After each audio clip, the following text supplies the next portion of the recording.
السلام علیکم listeners and readers, میں یوٹیوب چینل آمسا ناول میں آپ کی host Aamsa Fatima. Teri Deewangi romantic novel extreme rude rich hero کے ساتھ فورس میرج بیسڈ ناول ہے، مس انڈرسٹینڈنگ بیسڈ ناول ہے، hate and love story after marriage based novel ہے۔ لسنرز اپنے کمنٹس اور لائک کا اظہار ضرور کیجیے گا اور ویڈیو کو اینڈ تک ضرور دیکھیے گا۔ آج کے ایپیسوڈ بہت رومانٹک، ایموشنل، ہارٹ ٹچنگ ہونے جا رہی ہے، تو بڑھتے ہیں آج کے ایپیسوڈ کی جانب۔ مگر دل کا دھیان کہاں ہی تھا اس کی باتوں کی جانب۔ سفیان نے اس سے وعدہ کیا تھا کہ وہ اس بار گھر والوں کے بارے میں بات کرے گا۔ دلویز کو امید تھی اور ہر بات کی طرح اس کی یہ بات بھی اسے گھر والے ہی بتائیں گے۔ زندگی بھی انسان کے ساتھ کیسے کیسے کھیل کھیل جاتی ہے۔ کبھی نہیں سوچا تھا کہ MBBS کے فائنل ایئر میں پہنچتے کے بعد ہی میرے ہاتھ میں ڈگری کی جگہ ہتھ کڑیاں پہنا دی جائیں گی، آصف یاسیت بھرے لہجے میں بولا تھا۔ آج پھر اس پر اداسی کا دورہ پڑا ہوا تھا۔ تو تمہیں کیا کہا کس نے تھا؟ زندگی اور دنیا والوں سے اتنی امیدیں وابستہ کرنے کو، دونوں ہی اس کائنات کی سب سے زیادہ بے وفا چیزیں ہیں۔ انسان کو چاہیے اس معاشرے میں رہنے کے لیے خود کو ایسا پتھر بنا لے کہ کسی کے ہونے نہ ہونے سے فرق ہی نہ پڑے، اور نہ ہی کسی قسم کے خواہشیں رکھنی چاہیے۔ ہر اس کی تکلیف سے بچنے کا آسان حال۔ ابتہاج کے گمبھیر بے حسی بھرے لہجے میں وہ تینوں اس کی جانب متوجہ ہوئے۔ اتنے سالوں میں پہلی بار اس نے سوچ واضح کی تھی، ہر انسان تم جیسا پتھر دل تو نہیں ہو سکتا نا۔ اس کے الفاظ پر شیعہ نے کھوجتی نظروں سے اس کا چہرہ پڑھنے کی کوشش کرتے دل کا حال جاننا چاہا تھا۔ کہا، ٹھیک کہا، اس مقام تک پہنچنے کے لیے بہت کچھ کھونا پڑتا ہے جو ہر ایک کے دل گردے کا کام نہیں۔ ابتہاج لغاری کی آنکھوں میں وہی تلخ مسکراہٹ ابھری تھی جو مقابل کو خوفزدہ رکھ کر دیتی تھی۔ ابتہاج لغاری، کل کورٹ میں پیشی تھی تمہاری، مبارک ہو، سلاخوں سے آزاد ہو جاؤ گے۔ جیلر کی اطلاع پر وہ سب اس کی جانب متوجہ ہوئے۔ سب کے چہرے خوشی سے جگمگا اٹھے تھے اور ان میں سے کسی کو رہائی نصیب ہو رہی تھی، مگر ابتہاج پتھریلے تاثرات سمیت سلاخوں کے قریب جیلر کے سامنے آن کھڑا ہوا تھا۔ کس نے کیا یہ سب؟ لپیٹتے وہ بسم کرتے ہوئے لہجے میں بولا تھا، اپنے گھر والوں کا احسان وہ مر کر بھی نہیں لینا چاہتا تھا، میں نے۔ کیا مجھ پر بھی اعتراض ہے تمہیں؟ جانی پہچانی آواز پر ابتہاج نے نظریں گھما کر اس کی جانب دیکھا، جہاں کھڑے شخص کو دیکھ کر چہرہ موجود غصے اور غائب ہوا تھا۔ پاشا، تم تو اپنا کہا پورا کر دکھایا۔ ابتہاج اس کی جانب سے بڑھایا گیا ہاتھ تھامتے پہلی بار انداز میں واپس آ چکا تھا۔ پاشا کیسے باہر سکون سے رہ سکتا تھا جب اس کا یار اس قید میں بند ہو؟ بس 1-2 دن کی بات ہے، پھر تمہیں ان سلاخوں کے بغیر گلے لگا سکوں گا۔ پاشا کے لہجے میں ابتہاج کے لیے بھی اپنا پیار تھا۔ کوئی یقین نہیں کر سکتا تھا کہ اتنا بڑا گینگ لیڈر نمبر 1 گنڈے کے لیے ایسے جذبات بھی رکھ سکتا ہے۔ پاشا ابتہاج کے ساتھ 2 سال یہاں قید رہا تھا۔ پاشا کو کورٹ سے پیشی کے بعد واپسی پر ایک پلاننگ کے تحت مارنے کی سازش کی گئی تھی، جو اس کی خوش قسمتی سے ابتہاج نے پولیس والوں کو باتیں کرتے سن لیا تھا۔ ابتہاج کی مدد اور اپنی حاضر دماغی کی وجہ سے پاشا انہی کی پلاننگ کا فائدہ اٹھاتے وہاں سے فرار ہو گیا تھا۔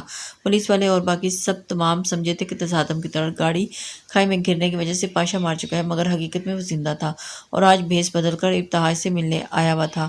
اس کی کوششوں کی وجہ سے ابتہاج کے مزید 14 سال کی سزا معاف ہو گئی تھی۔ تمہیں یہاں نہیں آنا چاہیے تھا، خطرہ ہو سکتا ہے تمہارے لیے۔ ابتہاج کا فکر مند لہجہ اپنے اندر ایک سختی سمیٹے ہوئے تھا۔ تمہاری وجہ سے ہی تو یہ دوسری زندگی ملی ہے تم پر پاشا، کا سب کچھ قربان۔ پاشا درمیانی عمر کی سانولی رنگت کا مالک تھا، مگر ابتہاج کی سحر انگیز شخصیت سے وہ ہمیشہ مرعوب نظر آیا تھا۔ احسان اتارنا چاہتے ہو؟ ابتہاج اس کی جانب تنزیہ نگاہوں سے دیکھتے ہوئے بولا تھا۔ بھائیوں میں کیسا احسان؟ ایک پل میں پرایا کر دیا نا تم نے۔ پاشا اس کے اجنبی لہجے پر خفا ہوا تھا، مگر پھر خود کو سنبھال لیا گیا تھا۔ وہ ابتہاج لغاری کے مزاج سے اچھی طرح واقف تھا، بات ہی ایسے کرتا تھا جیسے پتھر کھینچ مارا ہو، اس لیے تو اس کی باتوں کو برا مان کر بھی کوئی فائدہ نہیں تھا۔ اس سے کون سا فرق پڑنا تھا؟ یہی وجہ تھی کہ وہ اس کی باتوں کو برا نہیں مناتا تھا۔ کیا ہوا؟ اندر سب ٹھیک ہے؟ یہ سب اتنے پریشان کیوں ہیں؟ سب بڑوں کو پریشان حال ڈرائنگ روم میں جمع کر دیکھ کر واپس میں استفسار کرتی ہوئی حیرت میں گویا ہوئی تھی۔ کوئی سیریس معاملہ ہی لگ رہا ہے، ورنہ سارے مرد اس طرح دن کے وقت تو کبھی نہیں گھر آئے۔ دل سویرا کے ساتھ جڑ کر کھڑکی سے کان لگاتے سرگوشی میں بولی تھی، ایسے کیسے ہو سکتا ہے بھلا؟ ہمارے کاروبار تو اچھا جا رہا تھا، پھر اچانک یہ سب کیسے ہوا؟ پاہرہ بیگم کی پریشانی میں ڈوبی آواز ڈرائنگ روم میں گونجی تھی۔ پچھلے 2 سال سے ہماری یہ دونوں فیکٹریاں مسلسل خسارے میں جا رہی ہیں۔ گھر میں سب پریشان نہ ہوتے اس لیے اس بات کا ذکر نہیں کیا۔ 6 مہینے پہلے ہی حالات کافی بگڑ گئے تھے، جس کی وجہ سے فیکٹری گروی رکھوا کر رقم لی گئی تھی، مگر اس کی مدت اب ختم ہو چکی ہے۔ اب وہی کمپنی مالکان ہم سارے واجبات ادا نہ کرنے پر فیکٹری خالی کروانے کی بات کر رہے ہیں۔ تنویر صاحب تھکے تھکے انداز میں کی جانے والی بات پر ڈرائنگ روم میں سناٹا چھا گیا تھا۔ کس کے پاس گروی رکھوائی گئی تھی؟ آپ نے یہ فیکٹری، ہم ان 6 مہینوں کی مزید مہلت بھی تو مانگ سکتے ہیں نا؟ سفیان اپنے باپ کو پریشان دیکھ کر تجویز پیش کرتے ہوئے بولا تھا، وہ کچھ دیر پہلے ہی لوٹا تھا، اس پریشانی نے اس سمیت پورے گھر والوں کو ہلا کر رکھ دیا تھا۔ زرین شاہ، ملک کا نامور بزنس مین، کافی اصول پسند اور سخت گیر قسم کا بندہ ہے۔ اگر ایک بار فیصلہ کر لے تو اس سے کچھ منوانا ناممکن سی بات ہے۔ میں نے اوپر کے کچھ جان پہچان والے لوگوں کی تھرو بات کرنے کی کوشش کی ہے اس سے، مگر وہ کسی کی بات سننے کے لیے تیار نہیں ہے۔ تنویر صاحب پیشانی مسلتے ہوئے بے بسی سے انتہا پر تھے۔ انہیں کچھ سمجھ آ رہا تھا کیا کرنا چاہیے، کیسے وہ اپنے پورے خاندان کو سڑک پر آنے سے بچا سکتے ہیں۔ آپ پلیز ایک بار زرین شاہ سے بات تو کریں، میں ان سے زیادہ ٹائم بالکل بھی نہیں لوں گا۔ سفیان آپ کی بات ذرا ملتجی لہجے میں بولا تھا اور پچھلے آدھے گھنٹے سے مسلسل ان لوگوں کی منت کر رہا تھا، مگر وہ کسی صورت اس زرین شاہ سے ملوانے کو نہیں مان رہا تھا۔ سر، ہم آپ کو بتا چکے ہیں کہ ہمیں پرمیشن نہیں ہے۔ ایک دفعہ زرین شاہ سر منع کر چکے ہیں، دوبارہ ان سے پوچھ کر ہم اپنی جاب داؤ پر نہیں لگا سکتے۔ آپ پلیز آپ جائیں یہاں سے۔ زرین شاہ کھپیے، اب قدرے سخت لہجے میں بولا تھا۔ مزید کچھ کہتا مگر سیڑھیوں پر نظر آتے فوراً الرٹ ہوتے اس کی جانب بڑھا تھا۔ باس آگے ہیں، آپ یہاں ان سے بات کرنے کی کوشش مت کیجیے گا، انہیں راستے میں خود کو روکے جانا سخت ناپسند ہے۔ پی اے سفیان کو زرین شاہ کی جانب جاتا دیکھ کر ٹوکتے ہوئے بولا تھا، جس پر سفیان اپنے قدم وہیں روک گیا تھا۔ وہ معاملہ سنبھالنا چاہتا تھا، مزید بگاڑنا نہیں۔ پورے پروٹوکولز کے ساتھ سیڑھیوں سے اتر کر باہر گاڑی کی جانب بڑھتے زرین شاہ کو دیکھ کر سفیان اس کی شاندار پرسنالٹی سے متاثر ہوئے بغیر نہیں رہ پایا تھا۔ بلیک 3 پیس سوٹ میں سوٹڈ بوٹڈ، ہاتھ میں پہنی قیمتی گھڑی اور کان میں لگا مہنگا ترین موبائل اس کی عمارت کا پتہ بتا رہا تھا۔ وجاہت اور دلکشی سے مالا مال وہ شخص دیکھنے میں کافی گھمنڈی معلوم ہو رہا تھا۔ خوبرو نقوش سجے چہرے، سرمئی آنکھوں میں طاقت کا نشہ عجیب سا لگ رہا تھا۔ زرین شاہ کا نام آسان سے ٹکراتا ہوا۔ زرین شاہ ارد گرد 5-6 لوگ بلیک پینٹ کوٹ میں ملبوس تھے اور زرین شاہ اپنے سٹاف کی بہترین ڈریسنگ کا خیال رکھا گیا تھا، جو بات اس کی شان و شوکت میں مزید اضافہ کر رہی تھی۔ زرین شاہ کی ایک جھلک دیکھ کر سفیان کو اپنا کام بننا مشکل لگ رہا تھا۔ جتنا اس کے بارے میں سن رکھا تھا، دیکھنے میں اس سے بھی کہیں زیادہ وہ بڑی چیز معلوم ہو رہا تھا۔ زرین شاہ کے لیے پہلے ہی ایگزٹ گیٹ اوپن کر دیا گیا تھا، جس سے وہ تیز قدموں سے باہر نکل گیا تھا، جہاں باہر پارکنگ میں اس کی گاڑیاں تیار کھڑی تھیں۔ زرین کی آفس بلڈنگ بہت ہی خوبصورت ڈیزائن سے بنائی گئی تھی۔ آفس کے سامنے بڑے سے گراؤنڈ میں گھاس کے درمیان چلتے بنائی گئی روش گئی تھی، اور جہاں آگے جا کر درمیان میں ایک بلیک کلر کا فوارہ تھا لگا ہوا تھا، جس کے چاروں طرف راستے تھے، اور ایک راستہ سیدھا سامنے بنی سیڑھیوں کی جانب تھا، جہاں اوپر گاڑیوں کے لیے پارکنگ ایریا بنایا گیا تھا۔ زرین شاہ موبائل کان سے لگائے ہوئے اسی کی جانب بڑھا تھا، جب اچانک نسوانی آواز پر اس سمیت اس کے پیچھے چلتے یہ لوگوں نے اوپر کی جانب دیکھا تھا۔ پتہ نہیں اندر آفس میں کیا ہو رہا ہوگا۔ سفیان نے اتنی دیر لگا دی دل گاڑی میں بیٹھے کب سے سفیان کا انتظار کرتے فکر مندی سے بولی تھی۔ سفیان ان چاروں کو کالج سے پک کرنے گھر لے کے جا رہا تھا، جب زرین شاہ کا آفس میں ہونے کا سن کر یہیں سیدھا آ گیا تھا۔ مسلسل اتنی کوششوں کے بعد آج اگر زرین شاہ سے ملاقات کرنے کا موقع مل رہا تھا تو وہ یہ گنوانا نہیں چاہتا تھا، اس لیے انہیں گھر ڈراپ کرنے میں ٹائم ویسٹ کرنے کے بجائے ساتھ ہی لے آیا تھا۔ وہ لوگ کافی دیر سے بیٹھے اس کے واپس لوٹنے کا انتظار کر رہی تھی۔ بس دعا کرو وہ شخص مان جائے، گھر میں سب لوگ کتنے پریشان ہیں، اگر وہ نہ مانا تو پتہ نہیں کیا ہوگا۔ صوفیہ بھی پریشانی سے بولی تھی۔ آج کل زکریا منزل میں ایک عجیب سی ٹینشن کا ماحول بنا ہوا تھا۔ دل، تم کہاں جا رہی ہو؟ سفیان بھائی نے سختی سے منع کیا تھا، گاڑی سے مت نکلنا۔ سویرا دل کو باہر سے نکلتا روکتے ہوئے بولی تھی، میں کہیں نہیں جا رہی، بس یہیں پارکنگ ایریا میں ہی کھڑے ہو کر نیچے دیکھنے لگی ہوں، سفیان آ رہے ہیں یا نہیں۔ دل اس کی جواب دیتی گاڑی سے نکل کر پارکنگ ایریا سے باہر جانے کی بڑی تھی۔ اتنی دیر میں ایک جگہ ٹک کر بیٹھنا اس کے بس کی بات نہیں تھی۔ واؤ، کتنی خوبصورت جگہ ہے۔ دل ڈھلوانی سطح پر بنے پارکنگ ایریا سے گزر کر سائڈ پر لگی ریلنگ کی جانب بڑھتی اشتیاق بھری نظروں سے ارد گرد کی منظر دیکھتے ہوئے بولی تھی، اس بندے نے یہاں بلا وجہ کا خرچہ کیا ہوا ہے، مگر کسی کی مدد کرتے ہوئے نہ جانے کیا مسئلہ ہوتا ہے۔ انسان پیسوں سے جتنا امیر ہو، دل سے اتنا ہی غریب ہوتا ہے۔ یہ بات تو ماننے والی تھی۔ ریلنگ ذرا اونچی ہونے کی وجہ سے اس پر دونوں پاؤں رکھ کر اوپر چڑھتے ہوئے جھک کر نیچے نظارہ دیکھنے لگی تھی۔ اس کی نظریں سامنے بنے سیاہ رنگ کے فاؤنٹین پر اٹک کر رہ گئی تھی۔ وہ اس کی خوبصورتی میں اس قدر گم ہو چکی تھی کہ سائڈ پر ٹوٹی ریلنگ پر دھیان نہیں دے پائی تھی۔ اگلے لمحے اس کا پاؤں پھسلا تھا اور اپنا توازن برقرار نہ رکھ پاتے سیدھی نیچے جا گری تھی۔ زور سے چیخ مارتے اس کا دل ہی دل میں کلمہ پڑھتی وہ اتنے اوپر سے گر کر اب اس کا بچنا ناممکن تھا۔ زرین شاہ نے موبائل کان سے ہٹا کر اوپر سے گرتی سفید پری کو دیکھا تھا جو نہ جانے کیا سوچتے اچانک آگے ہو گیا تھا اور زمین پر گر کر ہڈیاں تڑوانے سے پہلے ہی اس کا باہیں پھیلا کر تھام لیا گیا تھا، اور دل اس وقت سفید نیٹ فراک میں ملبوس تھی جس کا دوپٹہ زرین شاہ کے بازو پر آن ٹھہرا تھا۔ دل کی چمکتی دودیا رنگت خوف کے مارے لال ہو چکی تھی، کپکپاتے ہونٹ کے اوپری حصے پر موجود دل لرز رہا تھا، ستواں ناک ستون بالکل سرخی مائل ہو چکی تھی۔ دیکھنے والے کے لیے اس حسین منظر سے نظریں چرانا آسان کام نہیں تھا، مگر اس نسوانی وجود کی دلکشی زرین شاہ جیسے شخص کے لیے کوئی معنی نہیں رکھتی تھی۔ زرین نے ناگواری سے اپنے حساس سے چیختی لڑکی کو دیکھا تھا جو سختی سے آنکھیں مچے اس کے کوٹ کو وائٹ نیل پینٹ سے سجے نازک ہاتھ میں جکڑے ابھی تک خوف سے کانپ رہی تھی۔ اسے یقین نہیں آ رہا تھا کہ وہ بچ گئی ہے۔ زرین ہونٹ پیچھے ایک سرد نظر اس بند مٹھی میں کو اپنے کوٹ پر ڈالتے اس کے بچ جانے کا یقین دلانے کے لیے باہوں سے آزاد کر کے زمین پر پٹکتا 2 قدم پیچھے ہٹا تھا۔ پہلے ہی اس لڑکی کو بچا کر اس پر بہت بڑا احسان کر چکا تھا، اس سے زیادہ وہ کسی کو فیور نہیں دیتا تھا۔ آؤچ! دل گیلے گھاس پر گرتی اپنے کمزور سے نیچے کی ٹکرانے کی وجہ سے گرا رہی تھی اور آنکھیں کھول کر سامنے موجود لوگوں کو دیکھا تھا۔ اس کے دونوں ہاتھ کپڑے گھاس کی مٹی گیلی ہونے کی وجہ سے کچرے سے بھر گئے تھے۔ I am sorry! سامنے موجود رعبدار شخصیت کے مالک شخص کو اتنے غصے سے ہود کو گھورتا پا کر اس کا خون خشک ہو گیا تھا۔ جس طرح اس شخص نے اسے نیچے پھینکا تھا، اس کا پیر نیچے آنے کی وجہ سے بری طرح سے مڑ گیا تھا، جس میں اب درد کیٹی سے اٹھ رہی تھی۔ ان سب کی عجیب نظریں اپنے وجود پر پڑتے دیکھ کر وہ مزید شرمندگی کا شکار ہوئی تھی۔ اٹھنے کی کوشش کے باوجود بھی سہارے کہ اس سے پاؤں ہلایا نہیں جا رہا تھا، اور اس کے سوری کے جواب میں زرین نے اپنے ہاتھ میں موجود دوپٹے کا گولا بنا کر اس کی جانب اچھال دیا تھا۔ کون ہے یہ لڑکی اور کیا کر رہی ہے یہاں؟ زرین کے بھاری سرد لہجے میں اس کے پیچھے کھڑے آدمی دل کو گھور کر رہ گئے تھے، کیونکہ اب اس کی وجہ سے شامت ان لوگوں کی آنی تھی اور وہ سب اچھی طرح جانتے تھے اگر ان کے بعد زرین شاہ کو ضروری کام کے لیے جاتے تو یوں درمیان میں رکاوٹ آ جائے تو کتنا غصہ آتا تھا، جو کہ اب وائٹ بلی اس کا راستہ کاٹ کر اس کا موڈ خراب کر چکی تھی۔ اب ان کے بعد ڈانٹیے گا اور پھر پلیز مجھے اٹھا نہیں جا رہا، میری ہیلپ کر دیں، مجھے پیر میں بہت درد ہو رہا ہے۔ اس سے پہلے کہ زرین پیچھے کھڑے آدمی کو کچھ بولتا، دل اویز کی وجہ سے آنکھوں میں اتنی نرمی پیچھے سے دھکیلتے ہوئے سامنے کھڑے شخص کی جانب ہاتھ بڑھاتے بولی تھی، جس کے تیور اس کچرے پڑے ہاتھ تک اس قدر خوفناک تھے کہ جسے اس کا گلا دبا دے گا۔ جس شخص کا ذرا سا بھی گندگی دیکھ کر پاڑا چڑھ جاتا تھا، دل کچرے میں لترا ہاتھ اس کی طرف ممکنات میں سے تھا، اوپر سے اس لڑکی کا اجنبی ہونے کے باوجود بھی ایسے اس کی جانب مدد لینے کے لیے ہاتھ بڑھانا زرین کو سخت ناگوار گزرا تھا۔ ایسے لوگ اگر آئندہ میرے ایریا میں نظر آئے تو ان سمیت تم لوگوں کو بھی اٹھا کر باہر پھینک دوں گا۔ میرا ٹائم ویسٹ کر دیا، فولش گرل!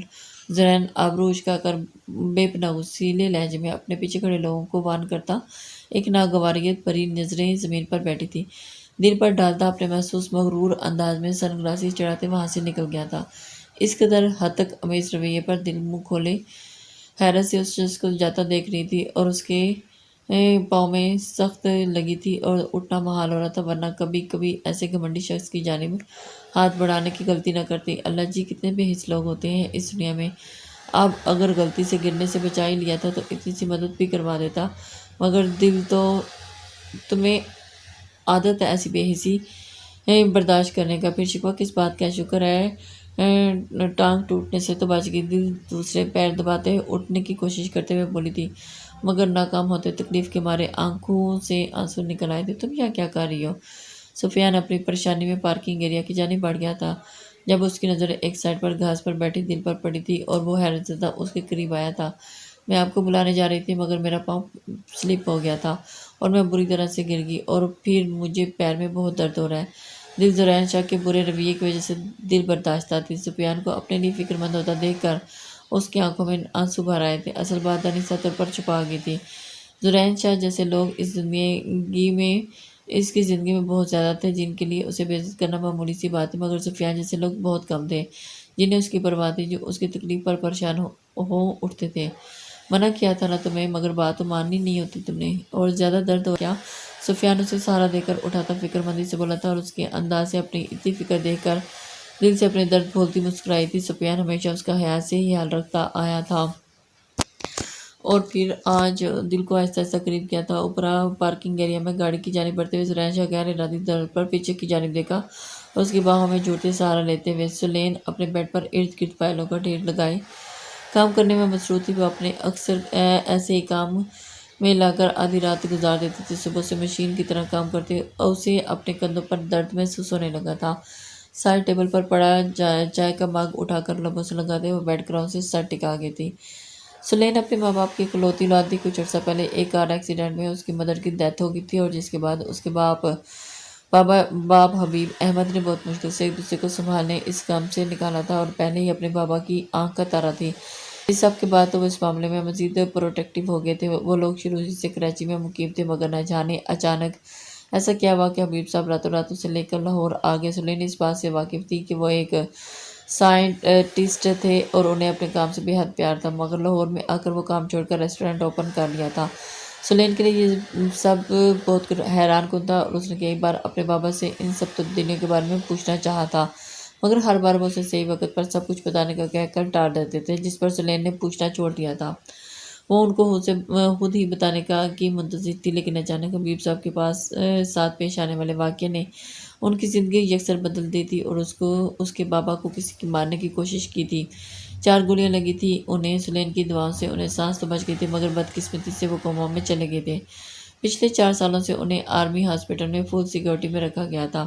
قاسم نے ہی سلین کو بتایا تھا کہ ان کی جان کو خطرہ ہے۔ کیوں اور کس سے؟ سلین کے یہ بات پوچھنے پر قاسم نے اس سے صاف لا علمی کا اظہار کر دیا تھا۔ قاسم پچھلے 6 سال سے ان کے ساتھ تھا اور اس وقت سے جب وہ کراچی سے لاہور شفٹ ہوئے تھے۔ قاسم نے سلین سے زیادہ بات نہیں کی تھی مگر وہ ہر وقت سائے کی طرح اس کے ساتھ رہنے کی کوشش کرتا تھا۔ نہ جانے کتنی ہی دیر وہ اپنی تکلیف اور سوچوں میں کھوئی ہوئی رہتی تھی جب موبائل پر انجان نمبر سے کال آتی اور اسے اپنی جانب متوجہ کیا۔ ہیلو سلین، حبیب اسپیکنگ۔ سلین اپنے مخصوص دھیمے لہجے میں مخاطب ہوئی تھی مگر دوسری جانب جو خبر اسے دی گئی تھی اس کے ہوش اڑانے کے لیے کافی تھی۔ کیا کب کیسے لگی آگ؟ شام تک تو سب ٹھیک تھا۔ سلین اپنے ریسٹورینٹ کے سیکورٹی گارڈ کی گھبرائی ہوئی آواز پر جلدی سے بیڈ سے اٹھتی باہر کی جانب بھاگی تھی اور اس کے مطابق شارٹ سرکٹ کی وجہ سے ریسٹورینٹ کے ایک حصے میں آگ لگی تھی جس نے اب پورے ریسٹورینٹ کو اپنے لپیٹ میں لے لیا۔ سلین کے لیے اس کا ریسٹورینٹ اس کی زندگی سے بڑھ کر تھا کیونکہ یہ اس کے بابا کی بہت محنت اور محبت سے کھڑا کیا گیا تھا۔ سلین بنا کسی بات پر دھیان دیے ڈرائیور کے آنے کا انتظار کیے بغیر گاڑی میں بیٹھے گھر سے نکل آئی تھی۔ شدید پریشانی کے عالم میں اسے یہ بھی خیال نہیں آیا کہ وہ قاسم اور سبق کو انفارم کر دے۔ رات کے 2:30 بج رہے تھے۔ ہر طرف بھوک کا عالم چھایا ہوا تھا۔ روڈ بالکل سنسان پڑی تھی۔ دور دور تک کسی ضرور کا نام و نشان تک نہیں تھا۔ ایک پل کے لیے سلین کو اپنے اس طرح اکیلے نکل آنے کا فیصلہ بالکل غلط لگ رہا تھا مگر ریسٹورینٹ کے بارے میں سن کر اس کی جان عادی ہو چکی تھی۔ عقل مندی کا تھوڑا سا ثبوت دیتے اس نے جلدی سے قاسم کو میسیج سینڈ کر دیا تھا اور وہ بھی آدھے راستے میں پہنچی ہی تھی جب روڈ اینڈ اسے بڑے بڑے پتھر پڑے نظر آئے تھے جیسے کسی نے یہاں کا راستہ بند کرنے کی کوشش کی ہو۔ گڑبڑ کے احساس کے تحت سلین کا دل خوف سے کانپ اٹھا تھا اور وہ روز صبح اسی راستے سے آتی جاتی تھی۔ ایسا کبھی نہیں ہوا تھا، نہ چاہتے ہوئے بھی اسے گاڑی روکنی پڑی تھی جب اچانک سڑک کے کنارے جھاڑیوں سے 3 شخص برآمد ہوئے تھے اور اس کی جانب بڑھے تھے۔ سلین کا دل خوف سے کانپ اٹھا تھا۔ اسٹیئرنگ تھامے اس کے ہاتھ کانپ گئے تھے۔ اے میڈم باہر نکلو فوراً! زوردار طریقے سے گاڑی کا شیشہ بجاتے ہوئے انہوں نے دروازہ کھولنے کی کوشش کی تھی جو سلین ہڑبڑاہٹ میں لاک کرنا بھول گئی تھی اور اس نے اندر سے دروازہ اپنی جانب کھینچ کر لاک کرنا چاہا تھا مگر تب تک وہ اسے کھول گئے تھے۔ چھوڑو مجھے، کون ہو تم لوگ؟ ان میں سے ایک شخص نے سلین کو گھسیٹ کر باہر نکالا تھا۔ سلین کو شدت سے اپنی غلطی کا احساس ہوا تھا مگر اب پچھتانے کا کوئی فائدہ نہیں۔ چھوڑو مجھے پلیز، کوئی مدد کرو میری! سلین ان سے اپنا بازو چھڑوانے کی کوشش کرتی زور زور سے چلا رہی تھی۔ خبردار! خاموشی سے ہمارے ساتھ چلو ورنہ یہی حشر بگاڑ دوں گا تمہارا۔ ان میں سے ایک لمبا چوڑا سیاہ فام شخص سلین کی جانب غصے سے دیکھتا ہوا گھرایا تھا اور ان لوگوں نے اس کا پرس یا موبائل چھیننے کی کوشش نہیں کی تھی، نہ ہی اسے نقصان پہنچانا چاہا تھا، جیسے انہوں نے صرف اس کے ساتھ اپنے ساتھ لے جانے کا آرڈر تھا۔ کون ہو تم لوگ؟ کہاں لے جا رہے ہو مجھے؟ سلین اس شخص کے بازو پر ناخن کھبوتے ہوئے بولی تھی۔ مدد کے لیے چلانا اس نے بھی ابھی تک بند نہیں کیا تھا۔ حرامزادی، لگتا ہے تیری عقل یہیں پر ٹھکانے لگانی پڑے گی۔ اس گنڈل نما شخص نے سلین کی حرکت پر رکتے پلٹ کر ایک تھپڑ اس کے چہرے پر رسید کرنا چاہا تھا مگر اس کے ایسا کرنے پر ہی پہلے کسی نے درمیان میں آتے اس شخص کا ہاتھ مضبوطی سے گرفت سے چھڑاتے ہوئے پیچھے سے جانب دھکیلا تھا۔ سلین سمیت وہ لوگ اس طرح اچانک کسی کے نازل ہوتے دیکھ کر اس کی جانب متوجہ ہوئے تھے۔ لڑکی کو گالی دیتے، اس پر ہاتھ اٹھاتے، ذرا شرم نہیں آئی تمہیں؟ ابتہاج لغاری کی چنگارتی آواز، ان آنکھوں میں نگلتے شعلے۔ سلین مزید خوفزدہ ہوتی پیچھے ہٹی تھی۔ مضبوط مردانہ کلائی میں سیاہ دھاگا باندھے وہ غصے کی شدت سے اس گنڈے کا ہاتھ توڑ دوڑنے میں لگ رہا تھا۔ ڈارک براؤن آنکھیں قہر برسانے کو تیار تھیں